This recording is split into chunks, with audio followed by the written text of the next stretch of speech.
আসসালামু আলাইকুম, খবর কি বিয়াই?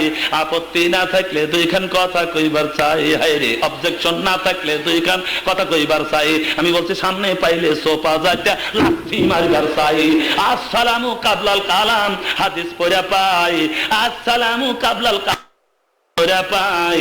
সালাম নিয়া ঠাট্টা করার বাংলাদেশ নয় ভাই, ওলি আল্লাহর বাংলাদেশ, শহীদ গাজীর বাংলাদেশ। রহম করো আল্লাহ, রহম করো আল্লাহ। শেখ ফরিদের বাংলাদেশ আর শেখ ফরিদের বাংলাদেশ আর তিতুমিরের বাংলাদেশ, শরিয়াতুল্লাহর বাংলাদেশ আর শাহ মকদমের বাংলাদেশ, শাহপরানের বাংলাদেশ। রহম করো আল্লাহ, রহম করো আল্লাহ।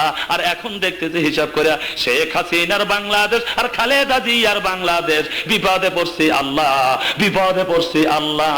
জোরে কোন কথা ঠিক কিনা? আল্লাহু মুহাম্মাদুর রাসূলুল্লাহ সাল্লাল্লাহু আলাইহি ওয়াসাল্লাম। চার সরেক বান্দা রাখছি,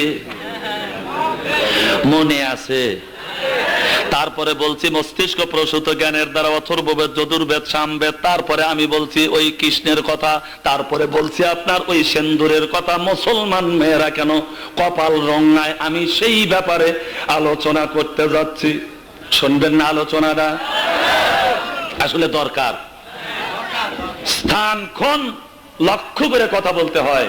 ওই যে মুরব্বীরা বলছে পাত্র বুঝিয়া কন্যা দা, কে বাদ দেব? আল্লাহুম্মা সাল্লি আলা, এই ছেলে বসো, হুট করে ওঠো আর যাও না। ওয়া আলা আলি